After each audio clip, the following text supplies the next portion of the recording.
It is my privilege to introduce you to our very special guest.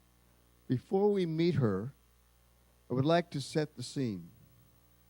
Our guest was to become the most widely translated female writer in history.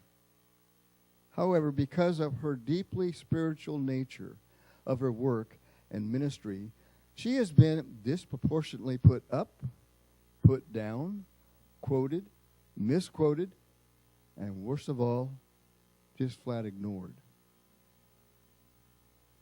But it's important to remember that she was a real person, a loving wife, mother, and neighbor, a church leader, and a friend.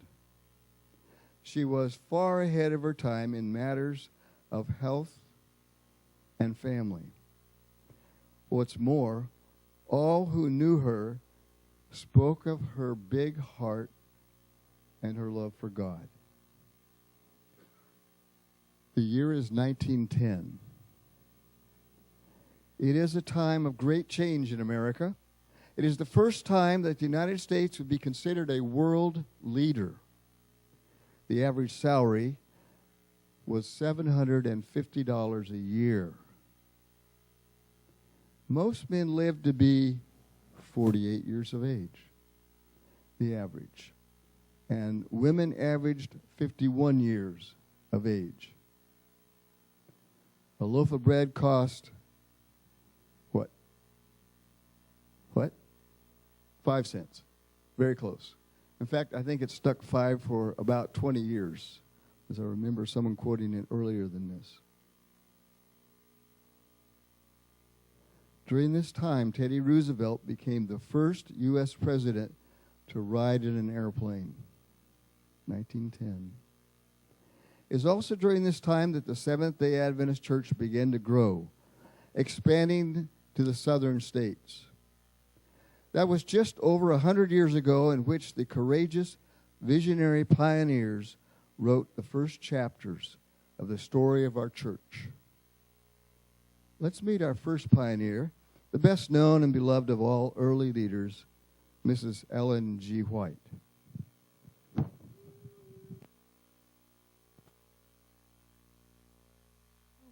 See your Lord coming, you will see your Lord coming in a few more days. Gabriel blows his mighty trumpet. Gabriel blows his mighty trumpet. Gabriel blows his mighty trumpet in a few more days. Oh, it gives me such joy to be here today to share this Sabbath day, the memorial that God put for us to remind us of his leading and his providence in our lives. Oh, it is the day that the Lord has made. Let us rejoice and be glad in it. Well, you have heard today, and probably other days, about that time in Hiram Edson's field. They had gathered thinking that tomorrow they would be with Jesus.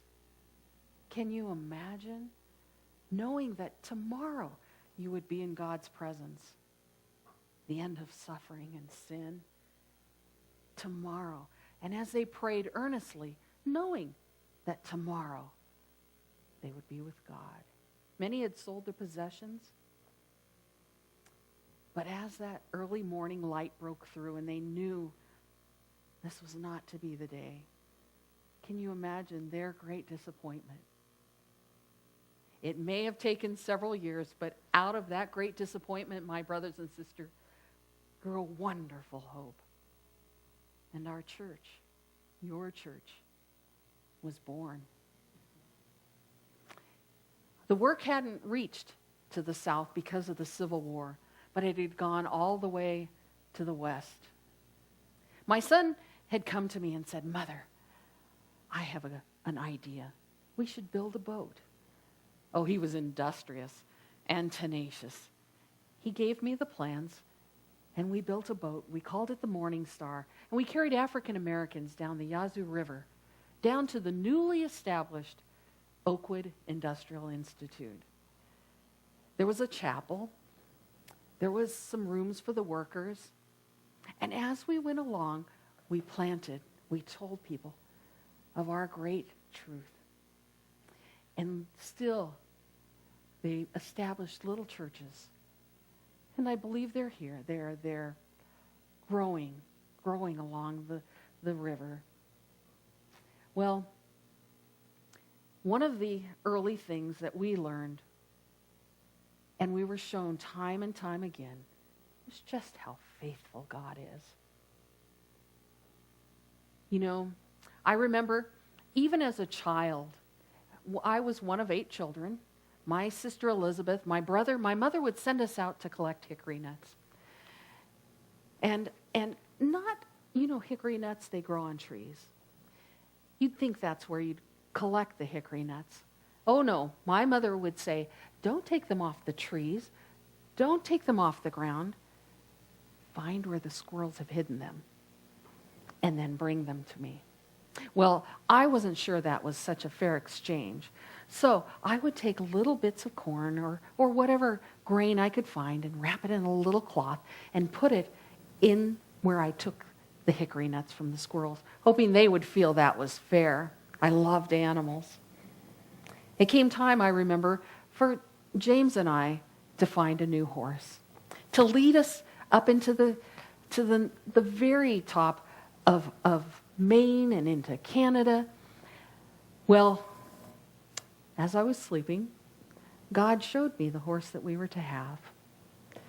A family came to us and they wanted to give us a horse. Oh, he was a fine horse. He looked very strong. And James said, Mother, he sometimes called me that, Mother, is this the horse that we're meant to have? And I said, No, James, this is not the horse that is meant for us. Pretty soon another horse came in. Oh, he had a straight back and he looked like he was very fast. And James, he had a look like this. Mother, is this the horse we're meant to have? I believe he hoped it was. And I said, No, James, this is not the horse that God showed me. Well, another horse came our way. And this horse is what we call long in the tooth. A little older. And not such a straight back. His back had, well, we call it sway back, yes. And James looked at me, and this time he had a look like, Mother, is this the horse we're meant to have? And I said, yes, James, this is the horse God meant for us to have. You know, we learned so early that when we prayed over every detail of our lives, God was always faithful. And we learned that he would be again and again. I could spend the whole day with you and tell you of every miracle that happened. Every time God met us. You know, we weren't wealthy. We lived comfortably, sometimes more comfortably than others. I remember telling James, if I see one more potato, because people would donate to us, and they seemed to want to donate potatoes. Well, we were at one time living in a home, and even we were taking our meals on a fireboard stretched between 2 barrels. There were no chairs around this fireboard that James thought were adequate, so he had found me 6, they were lovely chairs. They were used, and he brought them home, and he was so proud of finding these. And as I looked at them, I thought, there's just one small thing, James. They have no seats. But he was sure that I could fix those up and they would serve us well around our table. I looked around our little home then. There were so many needs. And as perhaps you don't know, or perhaps maybe some of you women have done this, but I had a little secret. Not a dangerous secret from my husband. Just a very small secret. Anytime I had the opportunity, I would slip a nickel or a dime into a sock in a cupboard, and James didn't know about it. Perhaps when I went to the store or I was able to sell something, I would put little extra money away. And I looked around our home and I thought, we could use a new little rug here or a lantern. Or, there were so many things that we needed. James came home one day. He looked so forlorn. And I said, James, what is it? And he said, a shipment of paper has come in. And we're not able to pay for it. I've asked for an extension at the bank. I've looked in the bank accounts. There's no money. And we need to print this tract. We need to print this little magazine to share with others. And I said, how much do you need? And he told me, and he said, they will not release the paper. And I went to the sock as I remembered it. And as I rolled out the coins across the table, it was exactly the amount of money we needed. Of course it was. Because God doesn't break his promises. He is always so ever faithful to us. One of the earliest messages that we were sharing after we had accepted even the Sabbath, we were not well. And I've struggled with my health all of my life. The little girl who hit me in the nose with a rock. I was only 9 at the time. And, she felt badly as soon as she had done it. In fact, she came over and helped me with my lessons quite often. My mother never sent me back to school. My health was so affected that my father had been gone. He came home, and all of the children ran to him, and I was with him. And he looked around and he said, but where's my little Ellen? He didn't even recognize me. I had been sick, so sick from that injury that I laid in bed for weeks. And now he looked at me and he didn't even recognize me. But I made sure in my heart that I never made that young woman feel badly about what she had done. I forgave her as she even came to me, knowing that she had done something that would affect me the rest of my life. So my health had never been what you'd call robust.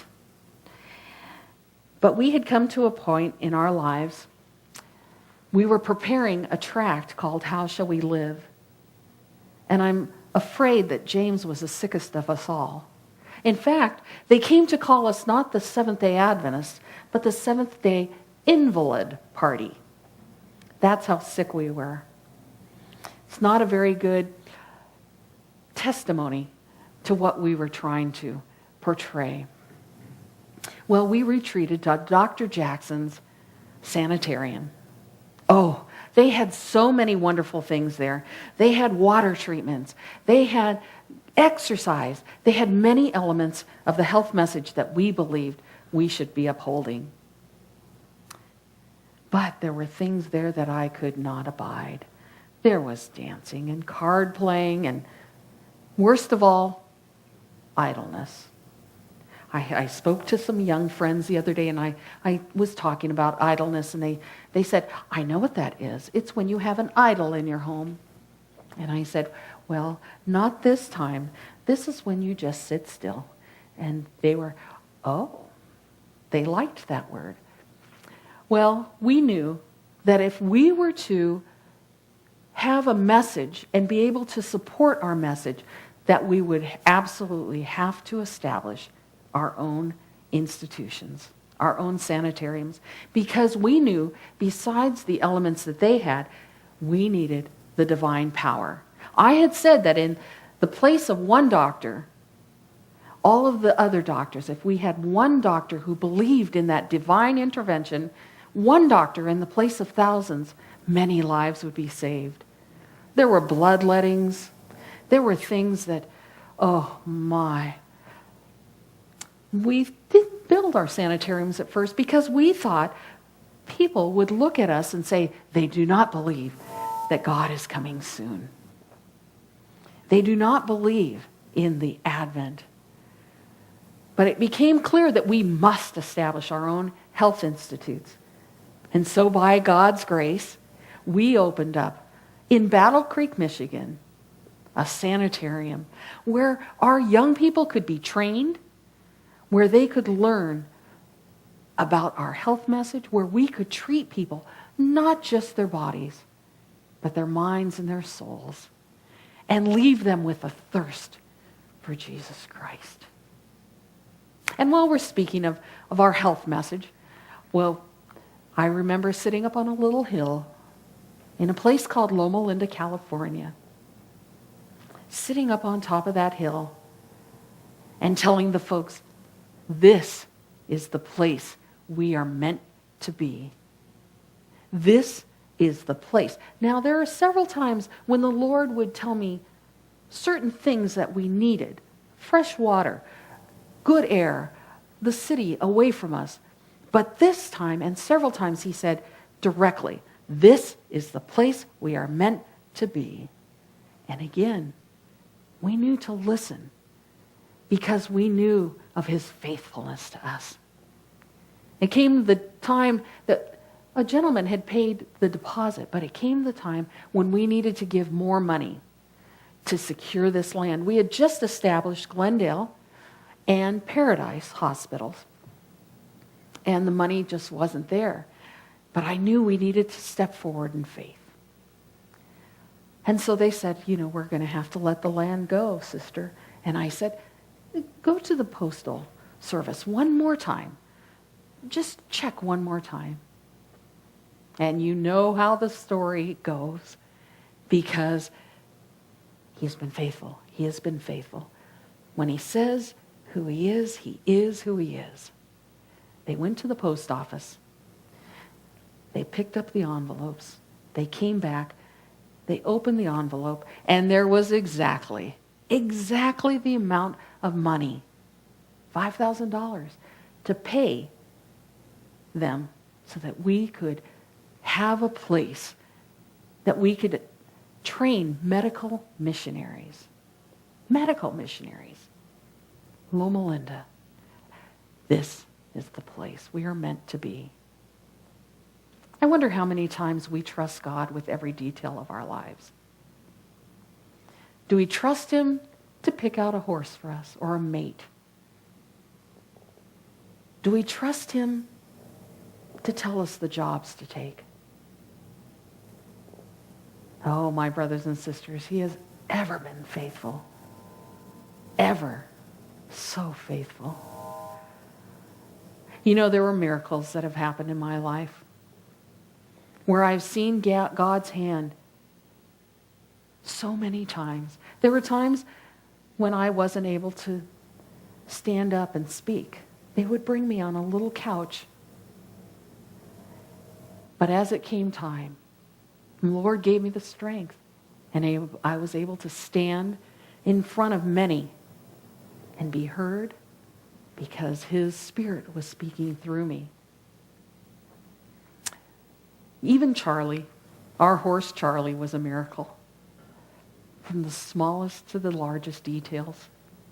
I remember one time, we used to travel to what we called Canvas Church. I believe you call it sometimes camp meeting. Well, we were traveling in a horse and buggy on what we call corduroy roads. Have you been on a corduroy roads? They're very, very bumpy.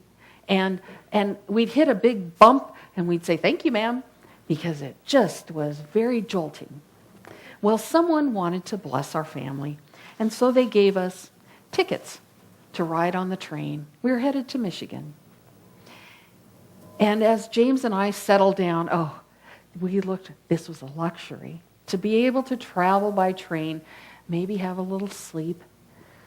But as I settled down, and because I had learned to listen for God's voice constantly, I said, "James, we can't ride in this train car." And James, who had learned that if I said something, he was hearing God's voice, not his wife Ellen's. He learned to learn which one was God's voice and which was his wife's voice. So we got up and we moved back, and I said, we can ride here. We settled in. It wasn't quite as comfortable, perhaps, as the first car, but we settled in and we're ready for our ride to Michigan. We'd only gone about perhaps 3 miles when the biggest jolt and noise, and the car came to a stop. James and I leaned out, trying to see what it was that had stopped the train. Well, we got out. James gathered me up. He was a very strong man. He gathered me up in his arms and he carried me across the field to a farmhouse and deposited me there while he went back and checked to see what had happened.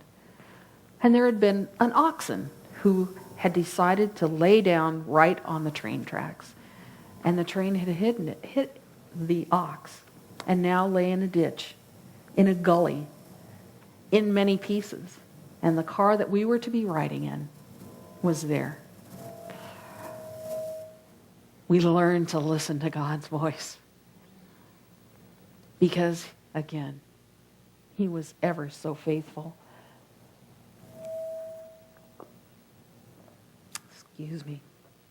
Another time we were down in Australia. I had been with some of our general conference folk. And there were things that I was saying that they weren't fond of. And so they sent me on a vacation to Australia. I think perhaps they were getting me out of the way, now that I think of it. I didn't want to go. I told the Lord I didn't want to go. I had a family.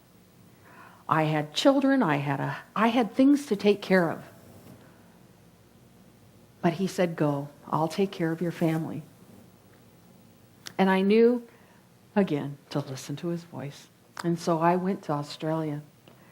And while I was there, God used even my stubbornness to help to establish Avondale School. Well, I was at a Canvas church, a camp meeting while I was there. Some men had asked some younger men to go and do me harm. Now, as you can see, I'm not a strong woman. I'm not that big. And I can tell you for sure I'm not that fast. Young men coming to beat me up, they would have no problem. As the story came back to me, I heard from a source that told me that these young men had gone back to the original men, and the men had said, well, were you able to harm Mrs. White? And the young men said, no. She had 2 bodyguards. But I knew I had been alone with the exception of the angels. And what they had seen were 2 angels. Excuse me. I'm wondering if our sound man might mute this for a second so I could...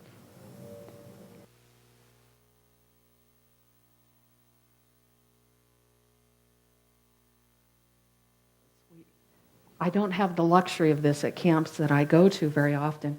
I often have to just use my voice. It's your good Arizona air, perhaps. Well, they had seen 2 shining angels on either side of me, protecting me. And as I have said, and I will say again, God is so faithful. Even when He helped me find my home in Sanitarium, California, and I bring you greetings from there. We had come back from Australia, and we'd been in Oakland, California, doing some work also in San Francisco on Laguna Street. You may have been there. Well, I had been praying that the Lord would show me a place that I could have my family, my secretary, my small staff that I had. And we'd looked in Oakland, and we'd found a very large home, but it was $11,000. Can you imagine? $11,000. Do you know the price of housing is $11,000? Well, I had been talking to my son, and I said, I'm tired. And he said, let's go up to St. Helena Sanitarium and take a rest for the weekend. And so we traveled up from Oakland up to the sanitarium. It was Friday. Someone said, Mr. Pratt has a house just below the sanitarium that you should go and take a look at. And so we went, and there were fruit trees. There was a little creek. It's a beautiful home, and I fell in love with it. There was just one problem, and that was that it was not for sale. But I just fell in love with this home. We rested over the Sabbath. And when Sunday morning came, I told my son, let's go back down and see that home again. And we went down. This time, Mr. Pratt was there. Now, he owned several homes. This was not his primary residence. This was just an extra home. He was in the railroad business, and his brother had donated quite a bit of land to the St. Helena Sanitarium because his wife, she had been greatly blessed by the healing measures that they had taken there. Well, Mr. Pratt said, I want to sell you this house, which was music to my ears. He said, I want to sell it to you for this amount. Now, I was just selling my home in Australia, Sunnyside, and I knew my budget. And when the words came out of his mouth, what do you suppose? Exact. I had the money to purchase Elms Haven. My son wanted to call it Shady Elm. But I had prayed and asked God to give me a haven of rest. And so it was never called Shady Elm again. It became known as Elms Haven. And there I live. I would love for you to come and visit. It is a beautiful property. And my family surrounds me there. I am working on the last volumes of the testimonies. People will often ask me, what book would you like us to read of yours? And as always, I will first say, first and foremost, I commend you to the Word of God. But if you want to fall in love with Jesus for the first time, the second or third time, read the words that the Lord gave me in the Desire of Ages. He will always be your comfort, your strength, as He has been mine. And if you remember nothing from today, I hope you will take away how dearly you are loved and adored by Jesus. He loves you, dear church. More than I love animals, I love our youth. I love our young people. I remind you that you are not the future of the church. You are the church now. You are the church that is growing. We need you. We need our youth. We need their youth and gladness. We know that there are words of hope and healing that may never be spoken unless they speak them. And prayers of hope and healing that may never be prayed unless they pray them. If you have the burden, the desire to work with our youth, I remind you that now is the time to remind our youth that we are living in perilous crisis. We must uplift our youth. We must encourage them. We must prepare them for the time that is close at hand.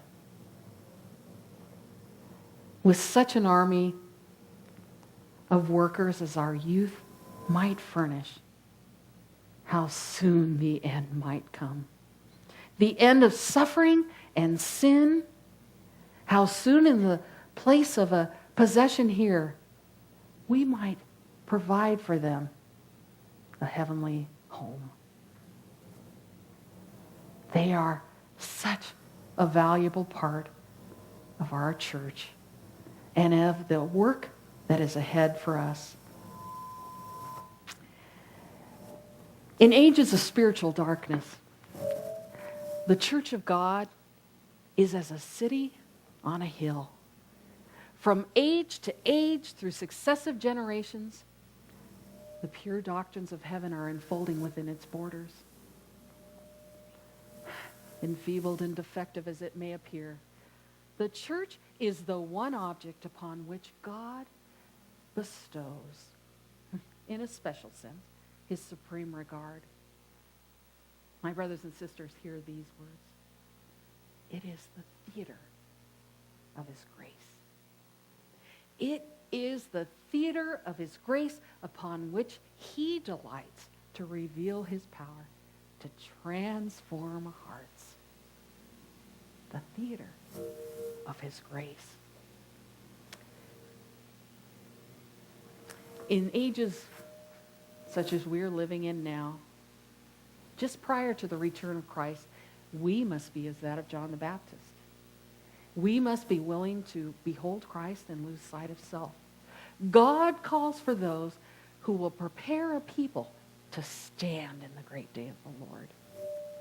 You know, I stood at the general conference and I reminded them of my life of commitment with these words. When God sets his hand before his people, before his ministers, before you, before myself, it is our duty to follow where he directs. He will never leave in uncertainty those who follow him with the full purpose of heart. But now, we must be bold, we must be steadfast, we must be committed to the cause of Christ. You know, I remember one of my friends gave up her wedding silver so that we might print a tract. Many were sacrificing everything for the cause of Christ. Today, as in all days, I will remind you that the greatest want of the world is the want of men and women who will not be bought or sold. Men who in their inmost souls are true and honest. Men who do not fear to call sin by its right name. Men whose conscience are as true to duty as the needle to the pole. Men who will stand for the right though the heavens fall. He is calling for you. We must remain steadfast. During our time together, we've remembered the past. But what of the future? We have nothing to fear for the future, except as we shall forget how he has led us in his past teachings. Again, as always, I commend you to the Word of God. Because, my brothers and sisters, a great storm is coming. Relentless in its fury that will try every man's soul. Believers, you must be deeply rooted in Jesus or lose sight of him and be led astray by some aspect of error. It is a time today to be bold and steadfast and courageous for the cause of Christ. You know, I was only a girl of 17 when God put his hand on me, on my shoulder, and called me to a life of committed service. And why? Perhaps not because I was so special. I never called myself a prophet. I have been a messenger, a servant of God. Perhaps he called me because I was most willing. And if you're willing, and if you're willing, and if you're willing, the mighty and great things he can raise you. He will plant your feet solidly in Jesus Christ, your heart in the Word of God. I remember I was just that young girl of 17 when I stood in my friend's living room and God called me for the first time into his presence. One of the things that I saw during that vision was a path that led to heaven. It was wide at the bottom.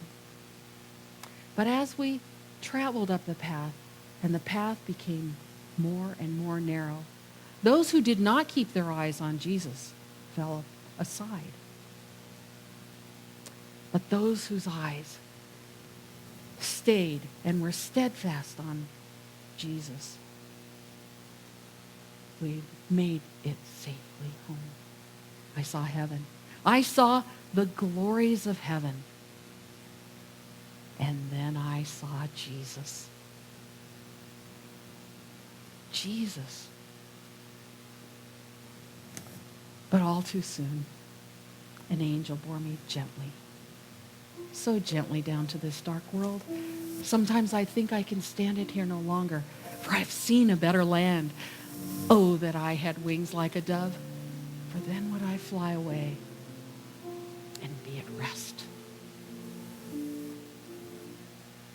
I have fixed my mind on another time, on another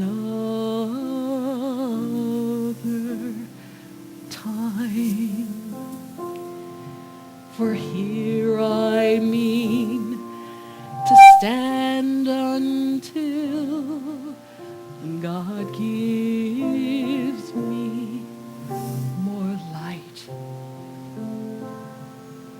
And that is today, today, today until he comes.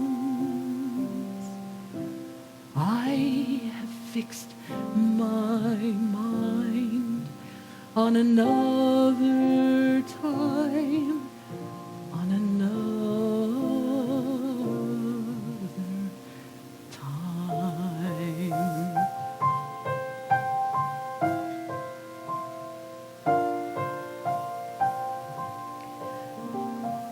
I have set my course on the narrow way, on the narrow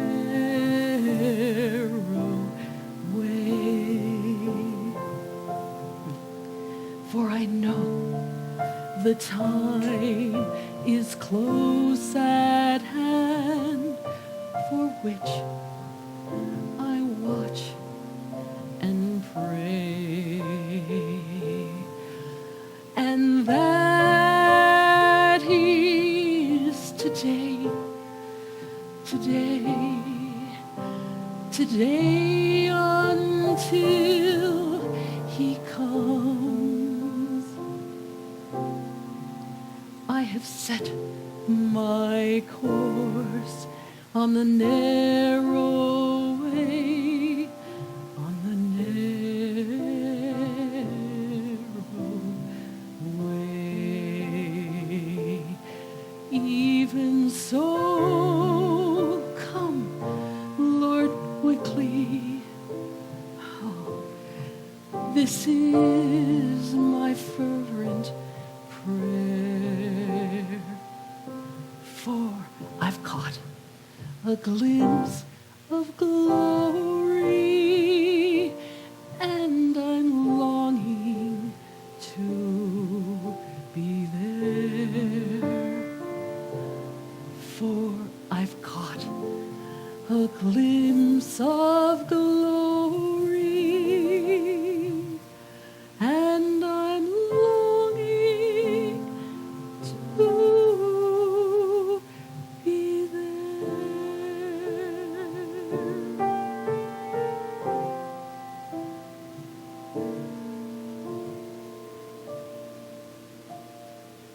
And so, Lord Jesus, come quickly. We long for you today. Lord, let us always remember that the hand that was nailed to the cross reaches down to save us. May we hold fast to the truths that we know. May we hold fast to you, Jesus. May we be found willing to be used of you, to be always committed and steadfast and bold in our faith. We love you, Jesus, and we thank you for loving us.